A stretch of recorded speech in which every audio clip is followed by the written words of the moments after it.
সুনামগঞ্জের ধর্মপাশায় আশ্রয়নের ঘরে আগুনে একই পরিবারের ৬ জনের মৃত্যু। কারণ অনুসন্ধানে কাজ করছে পুলিশ। শ্রমিক অসন্তোষে ফের অশান্ত সাভার আশুলিয়ার শিল্পাঞ্চল, বন্ধ কয়েকটি কারখানা, জোরদার আইন শৃঙ্খলা বাহিনীর তৎপরতা। কর্তৃপক্ষের উদাসীনতায় আবর্জনার দুর্গন্ধে নাকাল রাজধানীবাসী, ছড়াচ্ছে রোগবালাই, লোকবল সংকট বলছে কর্তৃপক্ষ। এবং ঘূর্ণিঝড় হেলেন তাণ্ডবে যুক্তরাষ্ট্রে ১০০ জন নিহত, ৬০০ ছাড়াতে পারে প্রাণহানি। নেপালে বন্যা ভূমিধসে ২ শতাধিক মৃত্যু।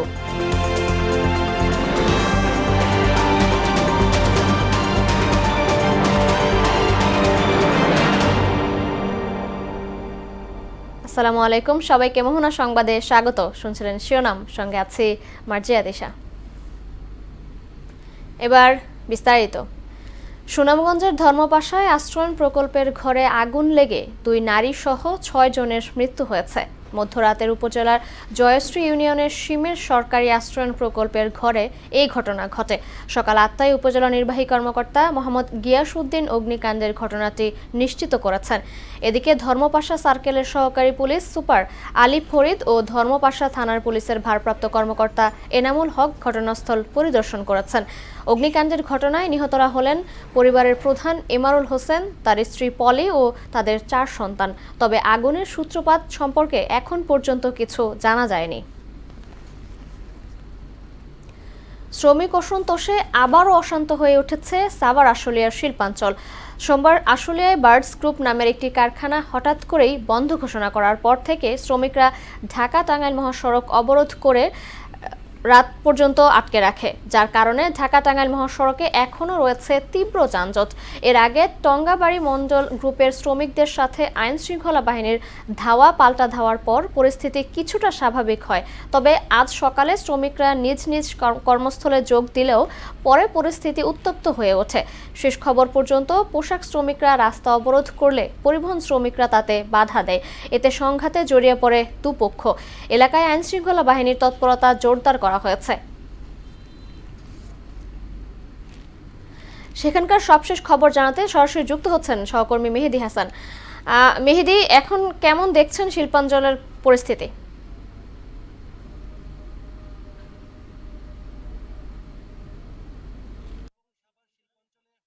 গতকাল কিন্তু আবার শ্রমিক অসন্তোষ দেখা দিয়েছে।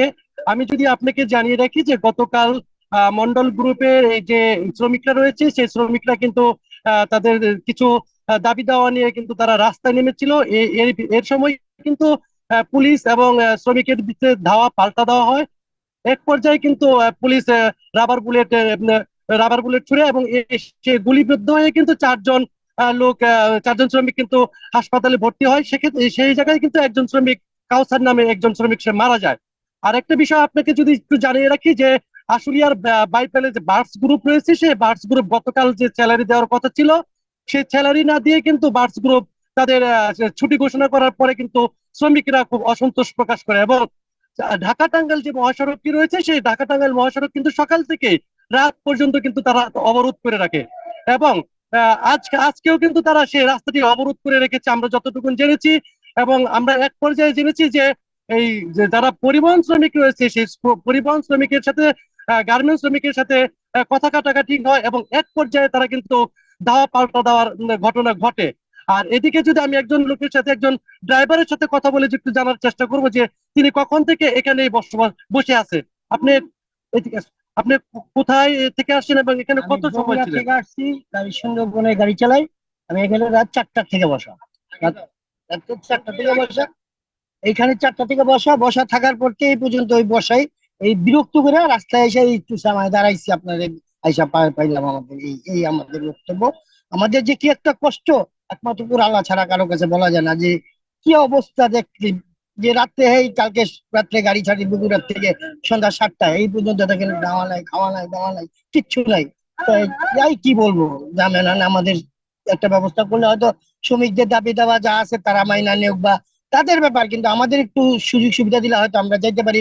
আমাদের যাত্রীও আছে মহিলা যাত্রী যা কষ্ট করতেছে, যা আমরা চোখের সামনে দেখছি, যা ভাষায় প্রকাশ করা যায় না। মার্জিয়া, উনি যেমনটি বলেছিলেন যে যে পরিবহন যে শিশু থেকে শুরু করে বৃদ্ধরা রয়েছে তাদের কিন্তু অনেক কষ্টই হচ্ছে দীর্ঘ 8 ঘন্টা 10 ঘন্টা যাবত কিন্তু তারা এই একই অবস্থানে তারা রয়েছে। আর আসলে শিল্পাঞ্চলে যে আইন শৃঙ্খলা রক্ষাকারী বাহিনীরা রয়েছে তারা কিন্তু প্রত্যেকটা কলকারখানায় তারা তাদের টহল জোরদার করে রেখেছে।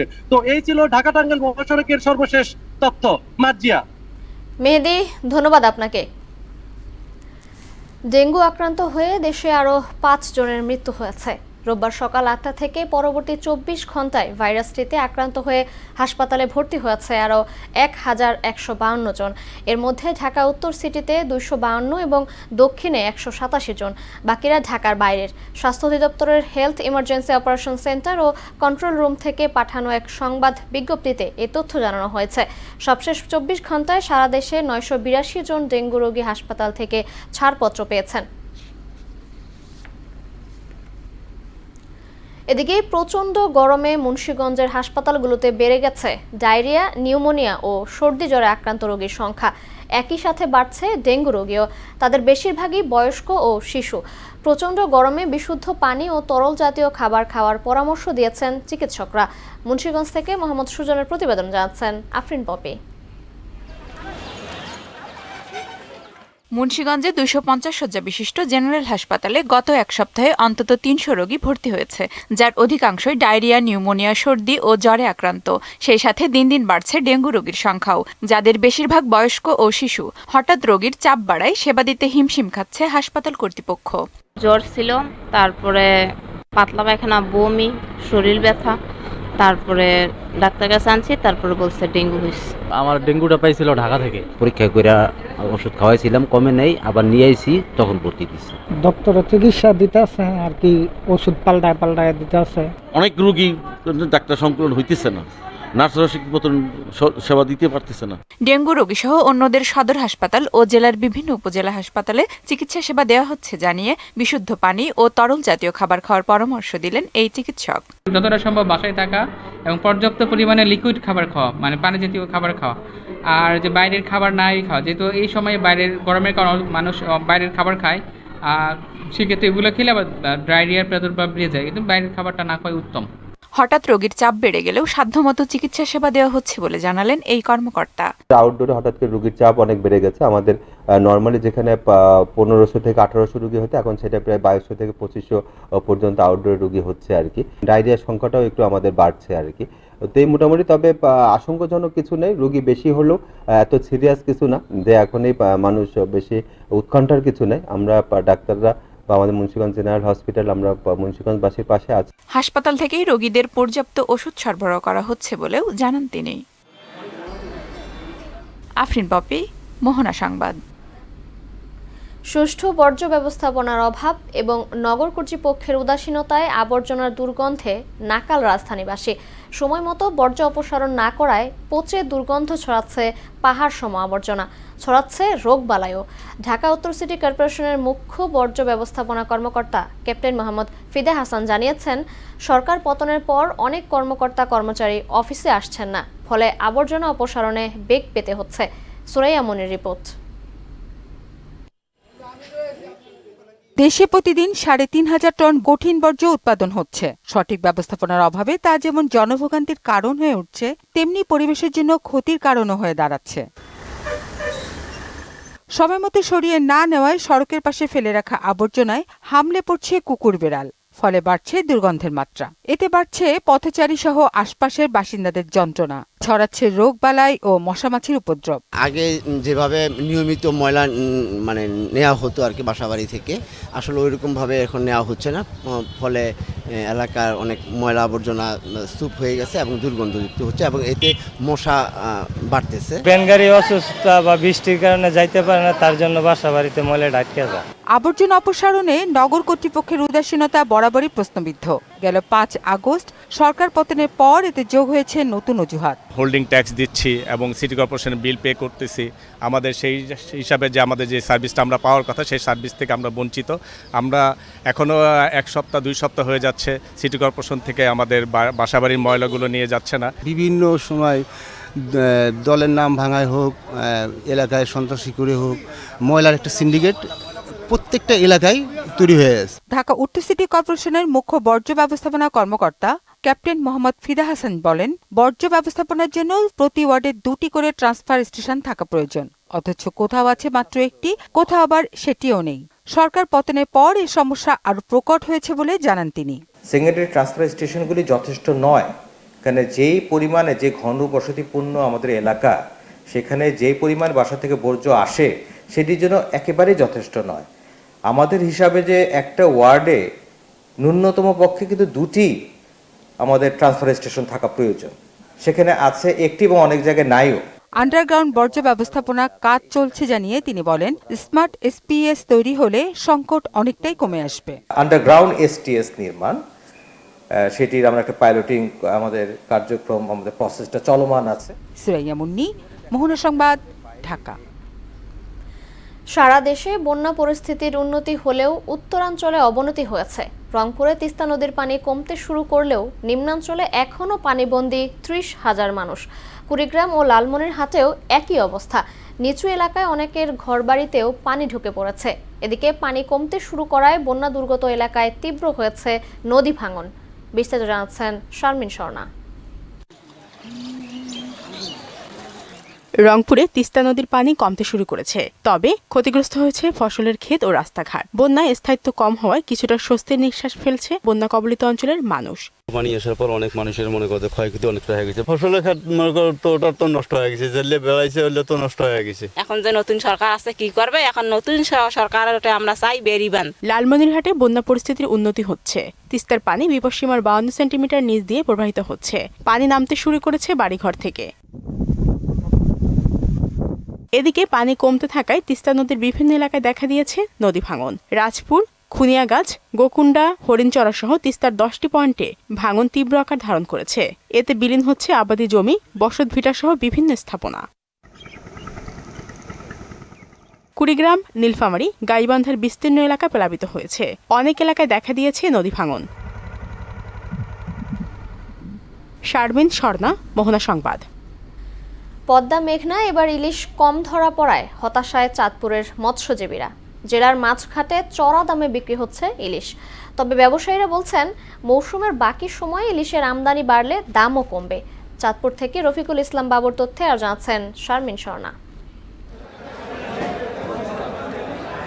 ইলিশের রাজধানী চাঁদপুরের রূপালী ইলিশের চাহিদা দেশ জুড়ে, তবে এবার চাহিদার তুলনায় যোগান কম হওয়ায় বেশি দামে তা বিক্রি হচ্ছে। চাঁদপুরে 1 কেজি ওজনের প্রতিটি ইলিশ বিক্রি হচ্ছে 1600 থেকে 1700 টাকায়। 1 কেজির বেশি ওজনের প্রতি কেজি 2000 থেকে 2200 টাকা, আর 500 থেকে 700 গ্রাম প্রতি কেজি বিক্রি হচ্ছে 900 থেকে 1100 টাকায়।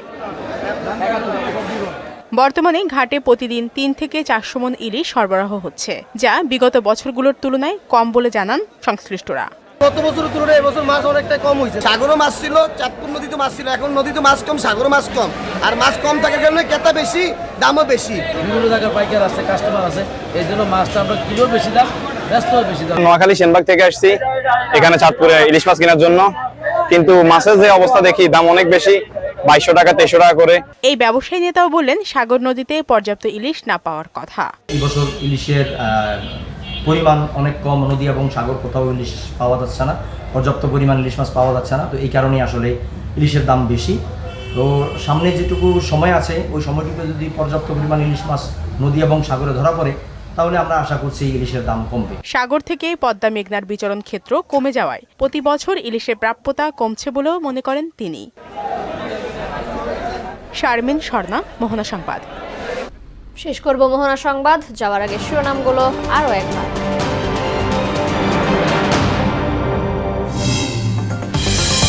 সুনামগঞ্জের ধর্মপাশায় আশ্রয়নের ঘরে আগুনে একই পরিবারের 6 জনের মৃত্যু, কারণ অনুসন্ধানে কাজ করছে পুলিশ।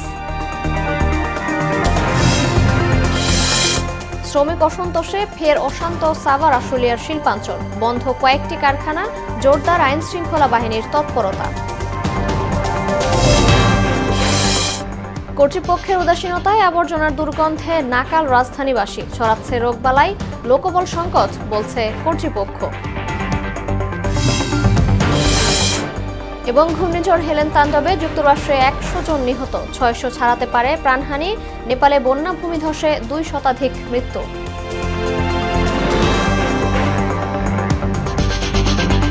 এই ছিল মোহনা সংবাদে। পরবর্তী সংবাদ বিকেল 5:30টায়। মোহনার সবশেষ খবর জানতে ভিজিট করুন www.mohana.tv। সংবাদ দেখতে পারেন ফেসবুক ও ইউটিউবেও।